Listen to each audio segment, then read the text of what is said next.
Gold trusted gold buyers. మీరు తాకట్టు పెట్టిన బంగారాన్ని విడిపించి ఈ రోజు ఉన్న మార్కెట్ ధరకు కొనబడను.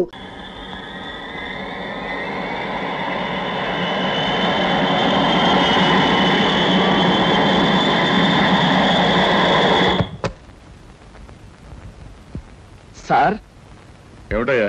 నాకు ఏమిటయ్యా, నీకు ఒంట్లో బాలేదా? అబే లక్షణంగా ఉన్నానండి. సాయంకాలం కొంచెం అర్జెంట్ గా పనుంది, ఎర్లీగా బయటకు వెళ్ళిపోవడానికి పర్మిషన్. ఏమిటయ్యా కుర్రవాడివి, ఆఫీస్ టైంలో ఎర్లీగా బయటకు వెళ్ళాలంటున్నావు? ఏమ్మాయి మీద నాకు కనబడిందా?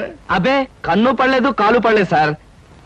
మా స్నేహితుడు ఒకడు గోడ మీద ఉన్న సినిమా పోస్టర్లు చూస్తూ లారీని గుద్దేశాడండి. అరే అవునండి, చావు బ్రతుకుల్లో ఆసుపత్రిలో చేరి ఆ సినిమా పేరు కలవరిస్తున్నాడంట. ఒకసారి వెళ్ళి చూడాలి. Hello hello, Dhanalakshmi agencies. Yes madam. Proprietor Koteswararao గారికి ఒకసారి ఇవ్వండి. 1 minute ప్లీజ్. సార్ మీకు phone. yes Koteswararao speaking. Daddy, నేను సీతను మాట్లాడుతున్నాను. ఇవాళ సాయంకాలం 5 గంటలకి మా ఫ్రెండ్ కోసం హోటల్ అట్లాంటిక్ వెళ్ళాలి. అందుకని కారు కావాలంటావమ్మా? మన చిన్న కారులో వెళ్తే ఇన్సల్ట్. పెద్ద కారు షెడ్ లో ఉంది కనుక ఎవరిదైనా ఫ్రెండ్ కారులో వెళ్ళి డ్రాప్ అవుతాను. కానీ రావడానికి మాత్రం వేరే కారు కావాలి. అలాగేనమ్మా, 6 గంటలకల్లా కారు నీకు అక్కడ ఉంటుంది. Thank you daddy. ఏమిటి సార్, ఎవరికైనా కారు పంపించాలా? ఏమిటోనయ్యా, ఈ రోజుల్లో ఆడపిల్లల పద్ధతి మనకి ఏం అర్థం కావట్లేదు. చిన్నదో పెద్దదో కారు మనం అడ్జస్ట్ అవుతున్నామా, వాళ్ళు మాత్రం అడ్జస్ట్ కావటం లేదు. సరేనయ్యా, నీ ఫ్రెండ్ని చూడడానికి నీ పర్మిషన్ ఇస్తున్నాను. Thank you. పనిలో పని ఆ ఫ్రెండ్ ని సినిమాలు చూడమని కానీ రోడ్డు మధ్యలో నిలబడి పోస్టర్స్ మాత్రం చూడవద్దని చెప్పు. మనం చెప్పక్కర్లేదండి, ఈ పాటికి వెధవకు బుద్ధి వచ్చే ఉంటుంది. వస్తాను సార్.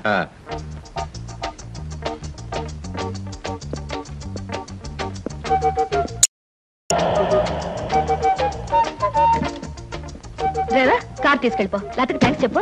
అలాగేనమ్మా. ఆంటీ ఆంటీ, ఈ హోటల్లో నేను బోల్డ్ తింటాను. కార్ దిగేవో లేదో అప్పుడే ఆరంభించావు నీ తిండి కూడా. పదా.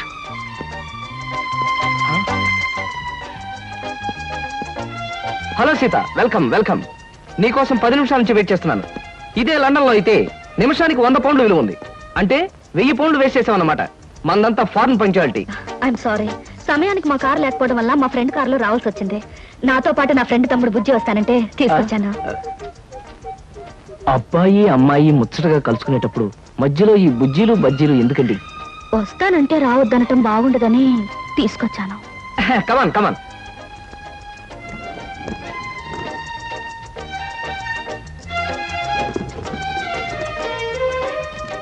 కమాన్.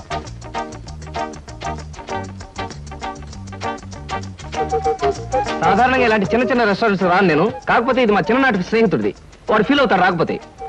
Excuse me sir. Hello mister James. Sorry sir, నా పేరు జేమ్స్ కాదు. ఫేస్ చూస్తే అలా అనిపించింది. మీ పర్ఫెక్ట్ రాలేదా? ఈ పూట రాలేదు సార్. రాస్కెల్, వాడికి బద్ధకం మరీ ఎక్కువ. చిన్నప్పుడు ఇలాగే స్కూల్ కూడా వచ్చాడు కాదు, ఇప్పుడు బిజినెస్ కూడా సరిగ్గా చూసుకోవట్లేదు అనమాట. It's all right. మీ ఆర్డర్ ఏమిటి సార్? ఇలాంటి సాధారణమైన ఇండియన్ స్టఫ్ అంటే నాకు ఇష్టం ఉండదు. ఓ స్పెషల్ టీ తెచ్చిపెట్టాలి. What about you? You order something? మీరు టీ తీసుకునేవాళ్ళు, నేను మాత్రం తిండిపోతాను అనుకుంటున్నారా?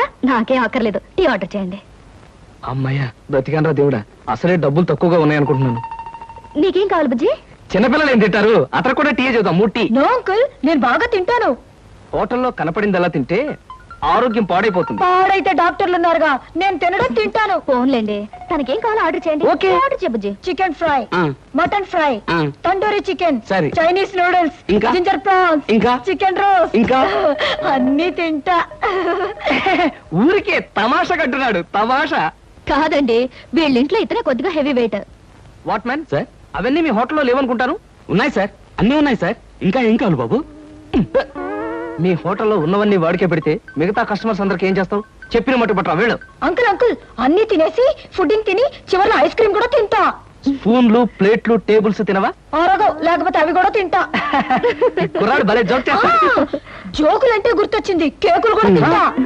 ఇంకేమన్నా అంటే ఇంకేం తింటానంటాడు. నువ్వు వెళ్ళవయ్యో. తెలివిగా టీతో మేనేజ్ చేద్దాం అనుకుంటే వీడొకడు నా ప్రాణానికి. వీడికే బిల్లు 200 అయ్యేటట్టుంది నా కర్మ. ఏమిటి కృష్ణ గారు అలా ఆలోచిస్తున్నారు? అదే ఏం లేదు, ఒలింపిక్స్ లో తినడంలో పోటీ ఉంటే బెస్ట్ తిండిపోతే అవార్డు ఈ తిండిపోతేగా వస్తుంది. కమాన్ బుజ్జి. అంటావా?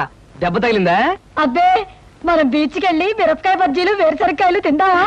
వద్దమ్మా, అంకుల్ అర్జెంట్ పని ఉందట, వెళ్ళాలి. అంతేకాదు, ఇంకా నువ్వు పచ్చిమిరపకాయ బజ్జీలు అవి తిన్నావనుకో పొట్ట ఆటం బాంబులాగా డామ్ అని పేరుపోతుంది. అవును, మీ కార్ ఇది? అది చాలా పెద్ద కారు కదా, ఇక్కడ పెట్టడానికి ప్లేస్ చాలదని పక్కన షాపింగ్ సెంటర్ లో పెట్టొచ్చాను. ఓహో. ఇంతకీ మీ ఇద్దరు ఎలా వెళ్తారు? మా డాడీ వచ్చి మమ్మల్ని పికప్ చేసుకుంటాన్నారు, మీరు వెళ్ళండి. ఓకే. ఎందుకంటే మన అంకుల్ తో పెద్ద కారు నిన్ను చంపినా పాపం లేదు, పుణ్యం తప్ప. నా కారులో మిమ్మల్ని తీసుకెళ్ళాను అనుకో, పాపం వాళ్ళ డాడీ వచ్చి మీకోసం వెయిట్ చేస్తారు కదా. ఎగ్జాక్ట్లీ. వస్తాను Sita. Bye. Bye. Okay uncle, మళ్ళీ కలిసినప్పుడు బాగా తిందాం. బాయ్.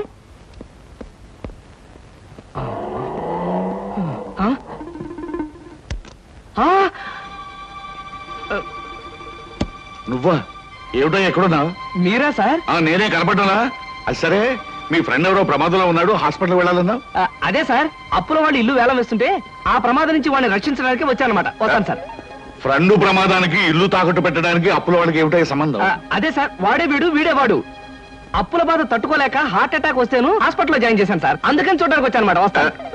అలాంటప్పుడు నువ్వు హాస్పిటల్లో ఉండాలి కానీ హోటల్ దగ్గర ఉన్నావేటయ్యా? అదే అదే వాడికి హార్ట్ అటాక్ వచ్చిందని వాళ్ళ చుట్టాలందరూ చూడడానికి వచ్చారు, వాళ్ళని పరామర్శించడానికి ఇక్కడికి వచ్చానమాట. వస్తాను సార్. ఏమిటోనయ్యా నువ్వు చెప్పేది వింటుంటే నాకు అంత తికమగ్గా ఉంది. నాకు తికమగ్గానే ఉంది సార్. వస్తాను సార్. సరే, మరి ఎందుకు అతను గండం గడిచేట్టే కదా? ఈ పూట గండ గడిచినట్టే సార్. వస్తాను సార్. వెళ్ళు వెళ్ళు, నీకోసం ఎదురు చూస్తూ ఉంటా. ఓకే. Hello uncle. హలో.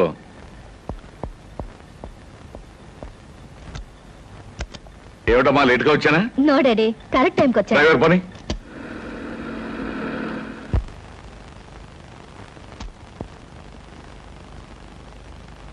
ఇదేంటి బాబు గారు, పాత పేపర్లు తోకానికి వేసుకునే వాళ్ళ కట్టంతా ముందెట్టుకోకున్నారు? మరేం లేదురా, నెల రోజుల పాటు నేను దేశంలో లేను కదా. నేను లేనప్పుడు మరి దేశంలో ఏం జరిగిందో తెలుసుకోవాలిగా. మొగుడు కావలెను, మొగుడు కావాలనని ఎవరో పిల్ల పేపర్లో ప్రకటన ఇచ్చిందిరా. మరి బరిదగించే రకలాగా ఉంది. లేకపోతే మూడు కావాలని పేపర్లో అడ్వర్టైజ్మెంట్ ఇస్తుందా? దీన్ని కాదురా, దీన్ని కన్నా గాడిదున్నాడే వాడికి పెట్టాలి గడ్డి. గాడిద గుర్రం అనేకండి బాబు. ఏ తిడితే అవి బాధపడిపోతాయంటావా? నిజమేలే, ఇలాంటి పిల్లని కన్నవాడు వాటికంటే దరిద్రుడై ఉండాలి. ఆడపిల్ల పెళ్లి చేయలేని చవట, దద్దమ్మ, సన్నాసి. మీకు దండం పెడతాను, తిట్టకండి తిట్టకండి. తిట్టడం కాదు, ఈ చీంబోతు వెదవని 10 మంది చేత చీకొట్టించినా తప్పులేదు. ఇంతకీ ఎవరి పిల్ల? సీతా ఎంఏ. సీతా ఎంఏ కొంపదీసి మన అమ్మాయి కాదు కదా? ఖచ్చితంగా మీ అమ్మాయినండి. అందుకే కదండి ఆ పిల్ల తండ్రిని నోటికొచ్చినట్టు బూతులు తిట్టొద్దని బతిమాలకున్నది.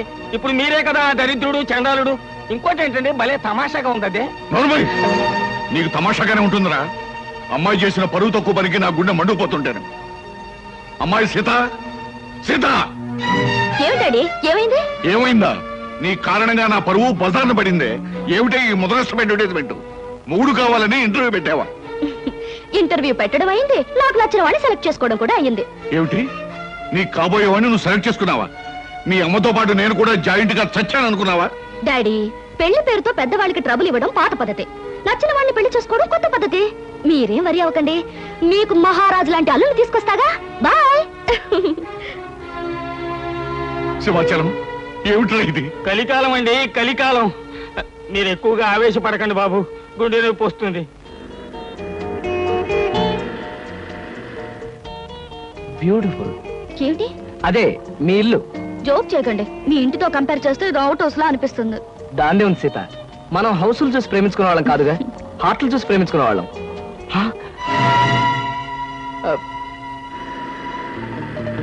అదేమిటి, ధనలక్ష్మి ఏజెన్సీస్ ప్రొపరేటర్ కోటేశ్వరరావు గారి బోర్డు ఉంది. ధనలక్ష్మి ఏజెన్సీస్ అనే ఒక చిన్న కంపెనీకి ప్రొపరేటర్ కోటేశ్వరరావు గారు మా నాన్నగారు కనుక. సీత, సీత, నాకు అర్జెంట్ గా అపాయింట్మెంట్ ఒకటి గుర్తుకొచ్చింది. తాజ్ లో తాష్కండ్ నుంచి వచ్చే తారాపూర్ జమీందార్ గారి తమ్ముడిని కలుసుకోవాలి. మళ్ళీ ఎప్పుడైనా వస్తాను. డార్లింగ్, పెద్దలతో మీకుండే ప్రోగ్రాములు మామూలే, ఫారెన్ పీపుల్ తో కలవడం మీకు అలవాటే. ఇప్పుడు మాత్రం నా కోసం అన్ని ప్రోగ్రాములు క్యాన్సిల్ చేసుకుని నాతో రావాలి, మా నాన్నగారిని కలవాలి. దాని దేవుని సీత, మరో మంచి రోజు చూసుకుని అప్పుడు వస్తాను. మీరు మా ఇంట్లో ఎప్పుడు అడుగు పెడతారో అప్పుడే మంచి రోజు. ఇప్పుడు మీరు వచ్చే తీరాలి. ప్లీజ్ సీత, ప్లీజ్, నా మాట విను. రేపు నా ఓన్ హెలికాప్టర్ లో వచ్చి మీ హాల్లో స్ట్రైట్ గా దిగుతాను. మీ ఫాదర్ తిల్లైపోతారు. ప్రస్తుతం వస్తాను. మీకు హెలికాప్టర్లు విమానాలు ఉన్నాయని మా నాన్నగారితో చెప్తాను గానీ ముందు మీరు పదండి. Daddy, daddy. yes coming. ఏమిటమ్మా సీత? ఈయన్ని నేను ఇంటర్వ్యూలో సెలెక్ట్ చేసుకున్నాను. Multi millionaire, business magnate, mister Ramakrishna. ఏమండి ఆ, ఈయనే మా నాన్నగారు.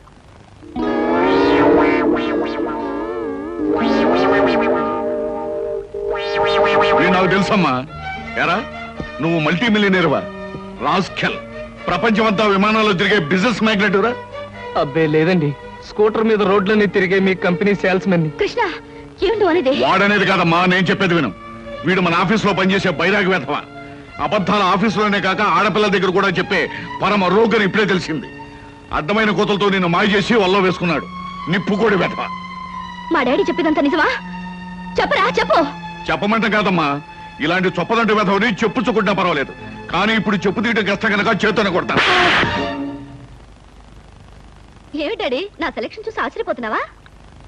ఇత నాకు తెలుసమ్మా. ఏమిటి మీకు తెలుసా? అదేంటండి మా డాడీ మీకు తెలుసా నాతో ఎందుకు చెప్పలేదు? ఆయన ఎలా తెలుసు? తెలుసు. ఎలా తెలుసు? తెలుసు. ఎలా తెలుసు?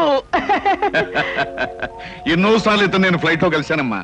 ఒకసారి బిజినెస్ పని మీద బ్యాంకాక్ వెళ్ళినప్పుడు కలిశాను, మరోసారి లండన్ వెళ్తున్నప్పుడు ఫ్లైట్ లో కలిశాను, ఇంపోర్ట్ అండ్ ఎక్స్పోర్ట్ పని మీద ప్యారిస్ వెళ్ళినప్పుడు ఓ పార్టీలో కలిశాను. ఎంతో మందితో కలిసే బిజినెస్ మ్యాగ్నెట్ అమ్మా ఇతను. మరి ఇప్పుడు నేను గుర్తున్నానో లేదో.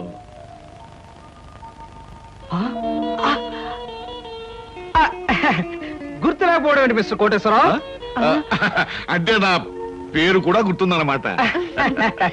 ఒకసారి ప్యారిస్ పార్టీలో మీరు నా మీద షాంపియన్ ఒలకపోస్తే నా 50,000 రూపాయల నీటైన సూట్ కాస్త పాడైపోయింది. ఒకసారి చికాగోలో అనుకుంటాను మీరు ఫ్లైట్ మిస్ అయితే నా ఓన్ ఫ్లైట్ లో మీకు లిఫ్ట్ ఇచ్చినట్టుగా గుర్తు. Am I right? అవునవును, అప్పుడు నాకు లిఫ్ట్ ఇచ్చింది మీ ఫ్లైట్ లోనే కదా? ఎగ్జాక్ట్లీ. Correct correct. అమ్మా అతను గ్రేట్ జీనియస్. ఫ్లైట్ లో బిజినెస్ వ్యవహారాలు కొందరితో మాట్లాడుతుంటే నాకే మతిపోయేది అనుకో. Really he's a great genius. Thank God నాకు పరిచయం చేసే శ్రమ తగ్గింది. డ్రింక్స్ తీసుకొస్తాను, జస్ట్ ఎ మినిట్. అమ్మా అతను బాదంగిరి తప్ప మరేం తీసుకోండి. Okay dad. అమ్మా ఇస్తాను. Okay mister Koteswararao. ఊరికి నాన్నయ్య. సార్ నేను అసలే కంగారు పడుతుంటే మీరు మరీ కంగారు పెడుతున్నారు సార్. పరిస్థితి అంతా మీకు అర్థమైపోయింది, నన్ను క్షమించండి సార్.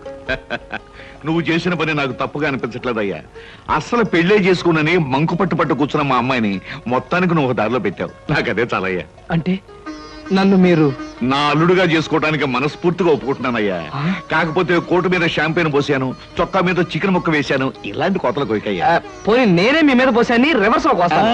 మరీ అంత పెద్ద పెద్ద కోతలు కొయ్యకు, చిన్న చిన్న కోతలు కొయ్యి. అలాగే. కూర్చో, పైకి వెళ్ళొస్తానే. అలాగే సార్. ఆహా అయ్యగారు ఒప్పుకున్నారు, మా బాస్ ఒప్పుకున్నారు, ఏమి నా భాగ్యము. ఏడు బాబు మీరు ఎక్కడ ఉన్నారైతే ఆఫీస్ గగనామం పెట్టేశారా? ఓరి నాయను ఈ సూట్ ఏంటి, పైగా గులాబ్ పువ్వు ఒకటా ఏంటి? ఉద్యోగం మానేసి మెడ్రాస్ వెళ్ళిపోయి హీరోగా సెటిల్ అయిపోదాం అనుకుంటున్నారా? సింహాచలం ఏమిటా వాగుడు? ఆయన ఎవరనుకుంటున్నావు? ఎవరేంటమ్మాయి గారు మన ఆఫీసులో పని చేసే కృష్ణమూర్తిలా అనిపించాడంటావు. రాస్కెల్, జాగ్రత్తగా 2 కళ్ళు పెట్టి చూడు. ఈయన ఎవరనుకున్నావు? కోటీశ్వరుడు కృష్ణబాబు, నా కాబోయే అల్లుడు. కాస్త పోలికలు కనిపించేసరికి ఆఫీసులో ఉండే ఆ పడుతాయి అనుకుంటున్నావు అయ్యింది. అయ్యో బాబోయ్, తమరు చెప్పేకి తెలిసిందండి, నేనే పొరపాటు పడ్డాను, నన్ను మన్నించండి బాబు. It's all right. ఎండలో తిరిగి కళ్ళు బయర్లు గమ్మిని ఇష్టం వచ్చినట్టు మాట్లాడినట్టున్నావు. ఇదే ఏ న్యూయార్క్ లోనో డెట్రాయిట్ లోనో అయితే పక్కనున్న వాడి జేబులోంచి పిస్టల్ తీసి డమాలను కాల్చి పారేసి ఉండేవాడిని. బట్ ఇది మా కాబోయే మామగారి ఇల్లు కాబట్టి నిన్ను క్షమించొదిలేస్తున్నాను. చాలా సంతోషం బాబు, చాలా సంతోషం. అయినా నేను ఎదవని కాకపోతే మా ఆఫీసులో పనిచేసి ఆ కిట్నగాడికి మీకు పోలిగేడి చెప్పండి. తమరు బాగా మగ్గిన బంగిన పెళ్లి మామిడి పండులో ఉన్నారు, అది కాల్చిన వంకాయలా ఉంటాడండి. ఇప్పుడు తెలుసుకున్నాడు, మీరేమనుకోవద్దు. నువ్వు చేసే న్యూసెన్స్ చాలు గానీ ఇక్కడి నుంచి వెళ్ళు. తీసుకోండి. Thank you. తాజులో నా ప్రోగ్రామ్ మిస్ అయిపోతుంది. వస్తాను Sita. Bye uncle. Bye. Daddy ఏమంటారు? నాకు అన్ని విధాలా నచ్చిన వాడిని సెలెక్ట్ చేసుకున్నావమ్మా, చాలా సంతోషం.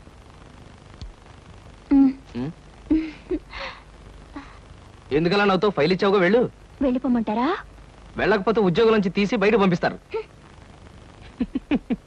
ఏంటండి బాబు ఈ మధ్యన మోహిని పిశాచం పట్టిన వాళ్ళ మహావసారుగా ఉంటున్నారు, ఏడు సంగతి? సంగతి ఏదైనా సింహాచలం, పిశాచం పెట్టిందని దెయ్యం పెట్టిందని నువ్వు నన్ను అంటాం ఏమీ బాగలేదు. మరేం లేదు బాబు, ఆ మధ్యన పిశాచం పట్టిన మా బావమరిది మేనలుడు ఒకడు 3 రోజులు మీలాగే చాలా హుషారుగా ఉండి 4వ రోజున నడి రోడ్డు మీదే ఢమాల్ నెత్తురు కక్కుకుని పోయాడు బాబు. అందుకని అరే అమ్మాయి గారు వచ్చారే. మై గాడ్, సీత ఇక్కడికి వస్తుందా? Good morning madam. Good morning అమ్మాయి గారు. Good morning madam. Good morning. Good morning madam. Good morning.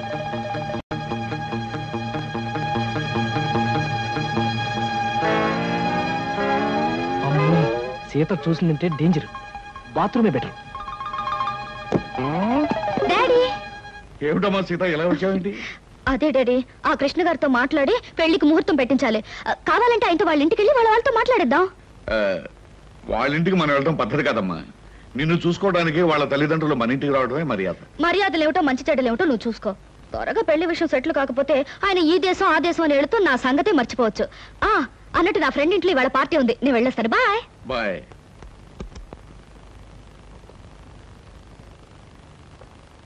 ఏమయ్యా, అక్కడ కృష్ణబాబు ఉంటే ఒకసారి ఇక్కడ పంపించు. పంపించడం ఎందుకు సార్, నేనే వచ్చేసాను. ఏమయ్యా, అమ్మాయి హాల్లోంచి వచ్చేటప్పుడు నేను చూడరుగా? కొంచెం ఆలస్యం అయితే చూసేదే సార్. ముందు బల్ల కింద దాక్కున్నాను, ఆ తర్వాత బాత్రూమ్ కి ట్రాన్స్ఫర్ అయిపోయాను. సార్ శుభం. శుభంగా సార్, ఇంకా ఈ దాగుడు మొత్తం నా వల్ల కాదు. సీతతో నిజం చెప్పేస్తాను సార్. Non sense. ఇప్పుడు నువ్వు నిజం చెప్పావంటే సీత తక్షణం తుపాకీ పట్టుకుని నేను షూట్ చేయగలను. మరి ఎలాగ సార్? పోనీ నేను ఏదైనా దొంగతనం చేసి జైలుకు వెళ్తూ నిజం చెప్పేస్తాను, అప్పుడు నన్ను షూట్ చేయదు. ఎందుకంటే నా చుట్టూ పోలీసులు ఉంటారు కాబట్టి. ఫుల్లాగా మాట్లాడకయ్యా. సీతకు నిజం చెప్పకుండానే నీ పెళ్లి జరిగిపోద్ది. అప్పుడు పెళ్లి కూడా గెటప్లో నన్ను షూట్ చేసి పారేస్తుంది. పల్లకి కూరేగాల్సిన పాడే కూరేగుతాను. చూడు కృష్ణ, ఏ ఆడపిల్ల తన తాలిబొట్టు తను తిప్పుకోదు, తన పసుపు కుంకుమలు తను జరుపుకోదు. పైగా జరిగిందంతా నీ మంచిగానే నేను చెప్తాను. మీకేం సార్, మీరు అలాగే చెప్తారు. రేపు ఆ తర్వాత ముందు మీ వాళ్ళని ఒకసారి మా ఇంటికి తీసుకురా. పైగా మా స్టేటస్ కి తగ్గట్టుగా నడుచుకోమని చెప్పు. అలాగే సార్, అలాగే. కానీ నాకేదైనా కష్టం వస్తే మీరే కాపాడాలి. ఇద్దరం కలిసి బయటపోదామయ్యా. చెప్పింది నిజమే. మీ అందరూ కోరసులు అలా ఆశ్చర్యపోకండి. నేను చెప్పింది నిజమే. మా బాస్ కోటేశ్వరరావు గారు తన కూతుర్ని నాకిచ్చి పెళ్లి చేయబోతున్నారు.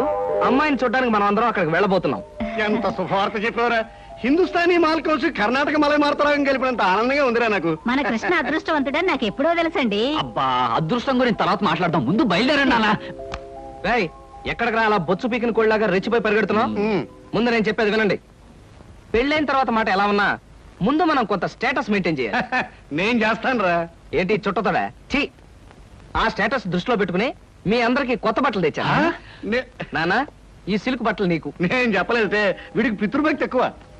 ఒరేయ్, నేను ఈ బట్టలు వేసుకుంటే మంగళంపల్లి బాలమురకృష్ణలా ఉంటాను రా. శబాష్. ఒరే బాబ్జీ, ఈ బట్టలు నీకు. ఆహా, ఈ బట్టలు వేసుకుంటే దొంగ మొగుళ్ళో మా బాస్ చిరంజీవిలా ఉంటాను. ఎలా ఉన్నా అవి ఈ పూట వరకే, ఎందుకంటే అద్దెకి తెచ్చా. సాయంకాలం అలా క్లబ్ దాకా వెళ్ళడానికి నాకు ఛాన్స్ ఎవరా? ఎందుకు? వాటిని ప్యాకెట్లో తాకట్టు పెట్టి ఇంటికి పేపర్ అడ్డం పెట్టుకు రావడానికే. అదేం కుదరదు. పితృద్రోహి. సర్లే అమ్మా, ఈ పట్టుచీర మాత్రం నీకు కొని తెచ్చాను. మా నాయనే, నా బంగారు తండ్రివిరా. అబ్బాయి, మన నడిపోమంటావా? అలాగే. కానీ ఒక్క విషయం మాత్రం గుర్తుంచుకోండి, ఖరీదైన బట్టలు వేసుకుని అక్కడ లేకి బుద్ధులు చూపిస్తే మాత్రం ఊరుకునేది లేదు. హాయ్, నాకు ఇష్టమైన లడ్డూలు జిలేబీలు కొన్ని ఇక్కడ తినేసి కొన్ని ఇంటికి పట్టుకుపోదాం. అలాగే. అబ్బా, స్టేటస్ స్టేటస్. తిండిలో కూడా స్టేటస్ ఏమిట్రా అబ్బాయి? మలైమారుత రాగల్లా ఉన్న మైసూర్ పాకు, కాంబోజి రాగల్లా ఉన్న కారపూస తినకుండా అలా ఉండగలనరా? ఏమంటారు బావగారు? నేనే ఉంటాను. ఎవరికి ఇష్టమైన వాళ్ళు తృప్తిగా తినొచ్చు. అంతే. ఈ తినడాలు తాగడాలు దేవుందిలే అన్నయ్య గారు. అమ్మాయిని పిలిపిస్తే. అమ్మాయి సీత. హాయ్ కృష్ణ. హాయ్. నమస్తే అంకుల్. నమస్తే అండి. మహాలక్ష్మిలా ఉన్నావమ్మా. మోడర్న్ లేడీ సొసైటీలో ఉన్న మీరు కూడా ఓల్డ్ టైప్ లో కామెంట్ చేస్తున్నారే మహాలక్ష్మిలా అంటూ. కృష్ణ, అమ్మాయి అనేది ఏమిట్రా? ఏమీ లేదమ్మా, నువ్వు మహాలక్ష్మి అని అన్నందుకు అదో టైప్ గా ఆనందిస్తుందన్నమాట. అవునమ్మా, మీ అంత స్టేటస్ మనిషి మా అమ్మాయిని అలా పొగుడుతుంటే నాకే ఎంతో ఆనందంగా ఉందమ్మా. అంకుల్, మీరు మ్యూజిక్ లో పెద్ద స్కాలర్ అట. కాలంటే ఏమిట్రా? విద్వాంసుడు. అవునమ్మా, నేను అదే. మీ సంగీతం వినాలే. నువ్వు వినాలని అనాలే కానీ ఎందుకు పాడనమ్మా? ఇదిగో ఈ స్వీట్ తినే గానీ. లేదమ్మా, ఇప్పుడే అందుకుంటాను. అస్తపది. ఎందుకు ఇప్పుడు అందరినీ అష్ట కష్టాలు పెట్టడానిక? అదేంటి మీ డాడీ మ్యూజిక్ ని అలా కామెంట్ చేస్తున్నారు? అబే, అది కాదు సీత, వాడికేమో వెస్టర్న్ మ్యూజిక్ అంటే ఇష్టం. మా నాన్నగారు ఈస్టర్న్ మ్యూజిక్ లో ఫేమస్ కదా. అవునవును, పెద్ద అయింది ఓ దిక్కు సంగీతం అయితే ఇతని దిక్కుమాలిన సంగీతం అన్నమాట. Correct correct. థ్యాంక్ గాడ్, మీలాంటి గ్రేట్ పీపుల్ ఇంటి కోడలయ్యే అదృష్టం కలగడం నిజంగా నా అదృష్టం అని చెప్పాలి. అన్నయ్య గారు, అమ్మాయి మాకు అన్ని విధాలా నచ్చింది. ఇక ఆలస్యం చేయకుండా పెళ్లి జరిపించేస్తే కోడల్ని మా ఇంటికి తీసుకెళ్ళొచ్చు. ఆహా, పెళ్లి జరిపించడం బావగారికి క్షణాల మీద పని. ఆ రోజు ఆకాశం అంత పందిరి వేయించి ఊళ్ళో ఉన్న అతిథులందరినీ ఆహ్వానించి ఘనంగా మరీ పెళ్లి జరిపిస్తారు. మా వాడిని జరుపు చేసినట్టుంది. కాకపోతే ఆ రోజు బాలమురళీకృష్ణది, నాది, ఓ ఎంఎస్ సుబ్బలక్ష్మిది కచేరీ పెట్టించారంటే వచ్చిన అతిథుల చెవుల తుప్పులు వదిలిపోయేటట్టుగా ఘనంగా కచేరీ పెట్టి. ఇదెక్కడ గొడవండి? పెళ్లికి 10 మందిని పిలిస్తే మనం చెప్పిన అబద్ధాలన్నీ తెలిసిపోయి పెళ్లి పీటల మీద మీ అమ్మాయి నన్ను కొట్టి మిమ్మల్ని తిట్టగలదు. నువ్వేం భయపడకయ్యా, నేనున్నానుగా. బావగారు, మా వాడు ఏమంటాడు బావగారు? చూడండి శంకర్ గారు, మీతో ఒక విషయం చెప్పాలి. నాకు కూడా ఈ పెళ్లి భారీ ఎత్తున జరిపించి మీ మ్యూజిక్ ప్రోగ్రామే పెట్టాలనుకోండి. కాకపోతే మా ఆవిడ కళ్ళు మూసే ముందు అమ్మాయి పెళ్లి ఈ ఊళ్ళో కాదు తిరుపతిలో జరిపించండి అని మాట తీసుకుపోయింది. దాందే ఉంది బావగారు, ఏకంగా ఈ ఊళ్ళో ఉన్న వాళ్ళందరినీ ఓ 100 బస్సులో తిరుపతి తీసుకుపోయి అక్కడే బ్రహ్మోత్సవాలంత ఘనంగా పెళ్లి జరిపించేద్దాం. నేను కచేరీ కూడా చేసేస్తాను. అలాగే జరుపుతురు గాని, కాకపోతే మా వంశానికి చిన్న శాపం లాంటిది ఉంది. ఆడపిల్ల పెళ్లికి ఎవరిని పిలవకుండా క్లుప్తంగాను గుంభనంగాను జరిపించాలి. అలా జరగకపోతే పెళ్ళైన 3వ రోజున పిల్ల తాలూకు మామగారు గుండాగిపోయి కన్ను మూసేయటం ఆనవాయితీగా వస్తుంది. అమ్ము, ఈ పెళ్ళైతే నేను పోతానా? మరి ఆ శుభం నా నోటితో నేను అనకూడదు కదా. అవునవును, అనకూడదు కదా. అయ్యో అయ్యో, అలాంటి మాట వినటమే అశుభం అండి. అలాంటి ఆచారమే ఉంటే పెళ్లి మీ ఇష్టం వచ్చినట్టే జరిపించండి. అమ్మా, అర్థం లేకుండా మాట్లాడుకో. నాన్న, ఓ పని చేద్దాం. ఆ. ఈ ఆచారాలన్నీ ఎంతవరకు నిజం ఒకసారి టెస్ట్ చేసి చూద్దాం. నువ్వు పోయావనుకో నమ్ముదాం, లేదంటే మానేద్దాం, అంతే. లేదంటే ఏమిటో నిత్యదరిద్రుడా, నా చావుతో ఆచారాలు మీరు టెస్ట్ చేస్తారా? తోడురాగం పడి ప్రాణాలు తోడేయగలం. బావగారు, ఆ. అమ్మాయి మామగారి విషయంలో ఇలాంటి ప్రమాదాలు ఏమైనా ఉంటే ఆ. చడి చప్పుడు లేకుండా ఏ చీకటి గదిలోనో అటక మీదో పెళ్లి జరిపించేద్దామండి. మరీ అంత అక్కర్లేదండి. ఆ. మన 6 మంది తిరుపతి వెళ్ళి ఆ. ఆ శుభకార్యం పూర్తి చేసుకుంటే సరిపోతుంది. అలా అన్నారు, బాగుంది. వస్తాం, నమస్కారం అండి.